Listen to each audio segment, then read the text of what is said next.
حضرت سلیمان علیہ السلام اللہ کے نیک بندے اور بادشاہ تھے جو داؤد علیہ السلام کے چھوٹے بیٹے تھے۔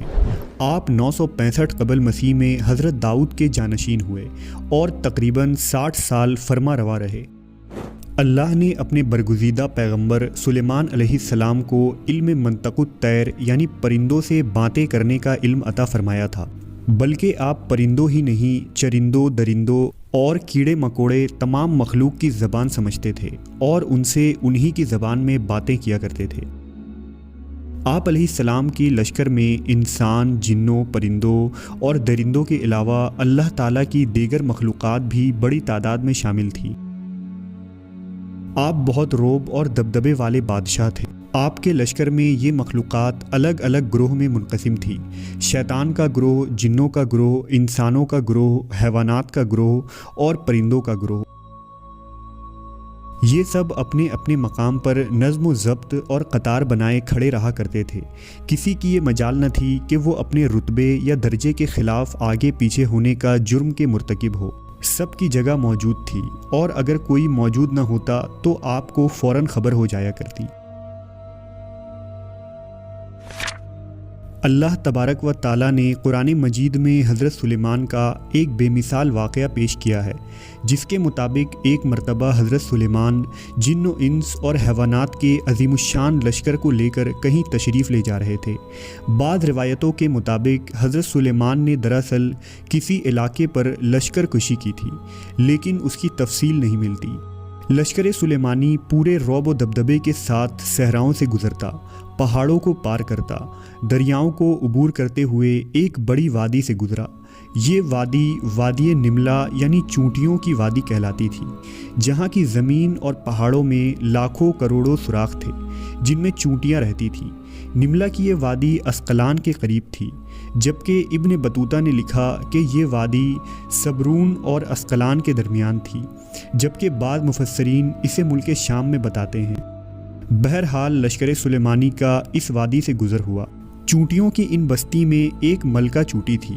ملکہ چونٹی اپنے رعایا چونٹیوں کا بہت خیال رکھتی تھی اور چونٹیوں کی اس سلطنت کا نظم و نسق بخوبی چلاتی تھی۔ تمام چونٹیاں اپنی ملکہ سے بہت پیار کرتی تھیں اور اس کے ایک اشارے پر بڑے سے بڑا کام کرنے کو تیار رہتی۔ اس وقت ملکہ چونٹی بہت سی دیگر چونٹیوں کے ساتھ وادی میں گھوم رہی تھی۔ اچانک اسے زمین میں عجیب سی دھمک محسوس ہوئی۔ وہ چونک کر رک گئی اور زمین سے آتی آواز کو غور سے سننے لگی۔ ملکہ چونٹی بولی، لگتا ہے کوئی بہت بڑی فوج ہماری وادی کی طرف آ رہی ہے۔ یہ ضرور حضرت سلیمان علیہ السلام کا لشکر ہے۔ دیگر چونٹیوں نے بھی اس کی بات سے اتفاق کیا۔ کچھ ہی دیر میں اس جانب سے دھول کے بادل اٹھتے دکھائی دینے لگے۔ جلد ہی فوج قریب آن پہنچی۔ سلیمان علیہ السلام اپنے تخت پر سوار اپنے فوج کے ساتھ آ رہے تھے۔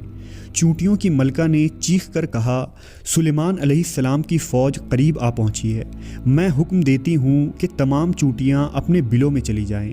سلیمان ہمیں کوئی نقصان پہنچانے نہیں آ رہے، مگر انہیں کیا معلوم کہ ہماری کثیر تعداد اس وادی میں موجود ہے اور زمین پر رینگ رہی ہے، لہٰذا کہیں لشکر ہمیں بے خبری میں کچل نہ ڈالے۔ حضرت سلیمان اس وقت 3 یا 5 میل کی دوری پر تھے، لیکن آپ علیہ السلام تک ملکہ چونٹی کی آواز پہنچ گئی۔ آپ اس کی بات سن کر مسکرانے لگے اور ملکہ چونٹی کی سمجھداری اور اپنے رعایا کے خیال رکھنے پر اس کی تعریف کرتے ہوئے فرمایا کہ بے شک ایک بادشاہ کو اپنی رعایا کی حفاظت کا اسی طرح خیال رکھنا چاہیے جس طرح یہ ملکہ چونٹی نے کیا ہے۔ اس واقعے میں ہمارے لیے بے شمار نصیحتیں اور سبق موجود ہیں، لیکن اس واقعے کا ایک پہلو جدید سائنس کی کڑیوں کو جوڑتا ہے۔